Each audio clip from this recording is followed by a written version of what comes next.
Assalamualaikum warahmatullahi wabarakatuh. Selamat bertemu kembali anak-anak. Semoga semua dalam kondisi yang sehat. Hari ini kita akan belajar bahasa Indonesia. Materi kita adalah teks negosiasi. Kalian tentu pernah menemani ibu kalian ke pasar untuk membeli baju atau kebutuhan lainnya. Sayangnya harga yang ditawarkan di pasar sangat mahal.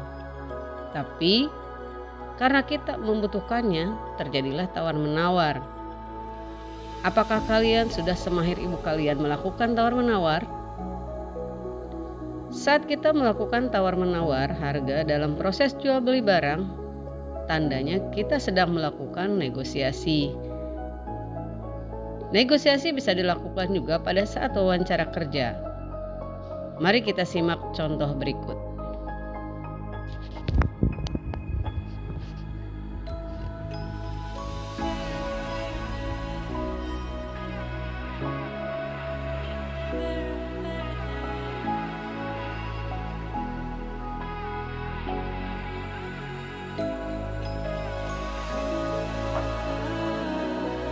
Dari contoh yang sudah kalian simak tadi, bisa kita simpulkan yang disebut teks negosiasi adalah teks yang memuat bentuk interaksi sosial yang bertujuan untuk mencapai kesepakatan antara dua belah pihak yang memiliki kepentingan berbeda.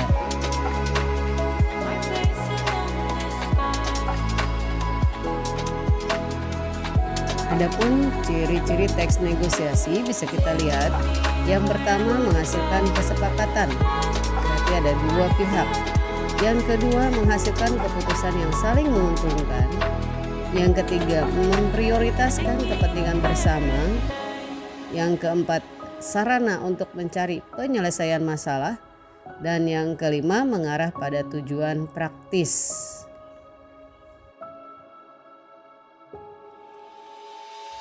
Adapun yang menjadi struktur teks negosiasi bisa kita perhatikan. Yang pertama ada orientasi, yang kedua ada permintaan, tiga ada pemenuhan, empat penawaran, lima persetujuan, dan yang keenam penutup. Di nomor 6 itu ada kesepakatan antara kedua belah pihak, baik penjual maupun pembeli. Sedangkan kaidah kebahasaan teks negosiasi bisa kita lihat. Yang pertama, mengandung pasangan tuturan. Karena ini ada dua belah pihak, maka ada percakapan tuturan berpasangan. Misalnya, penjual, pembeli, menerima, menolak, bertanya, menjawab, dan sebagainya. Yang kedua, ada argumen yang kuat. Karena ini akan menentukan disepakati atau tidaknya sebuah negosiasi. Yang ketiga, tidak memaksakan kehendak. Yang keempat, menggunakan kalimat yang santun. Yang kelima, terjadi kesepakatan. Nah, ini akan menentukan sukses atau tidaknya sebuah negosiasi. Jadi kelima-limanya ikut mendukung keberhasilan sebuah kegiatan negosiasi. Lalu, apa yang kita lakukan ketika kita akan membuat teks negosiasi?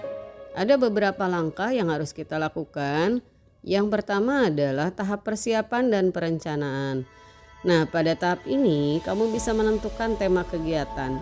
Misalnya, kalian mengajukan kegiatan pentas seni di sekolah. Tahap kedua, menentukan pihak-pihak yang berkaitan. Jika temanya adalah tentang kegiatan pentas seni, maka tahap ini kalian menentukan siapa saja yang akan terlibat.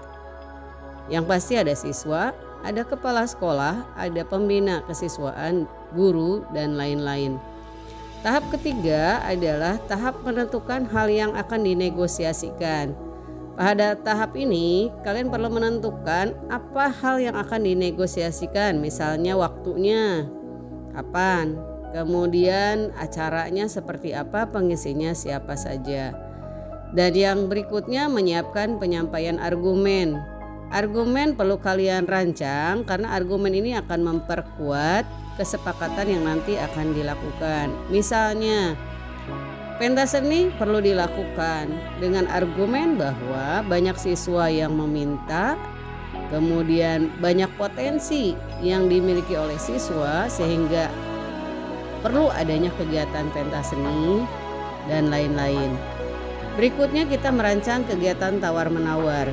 Nah, dalam rancangan ini kalian bisa merancang hal-hal yang kalian negosiasikan, misalnya waktu dan biaya yang akan diajukan. Kemudian kita akan menentukan penutup. Biasanya penutup negosiasi itu bisa berupa saling mengucapkan terima kasih atau saling menjawab dan mengucapkan salam. Atau bisa juga kalimat sebagai penutup itu berupa kalimat kesepakatan antara dua belah pihak. Yang berikutnya kita menentukan struktur. Nah, yang kita buat tadi itu baru berupa outline atau kerangka. Nah, maka yang kita lakukan adalah menyesuaikan antara kerangka dengan struktur yang tadi sudah disampaikan di awal. Tahap terakhir, kerangka yang sudah kita buat kita coba kembangkan menjadi sebuah teks negosiasi yang utuh berupa dialog-dialog. Nah, itulah tadi bagaimana kita membuat teks negosiasi. Selamat mencoba dan selamat belajar. Terima kasih. Assalamualaikum warahmatullahi wabarakatuh.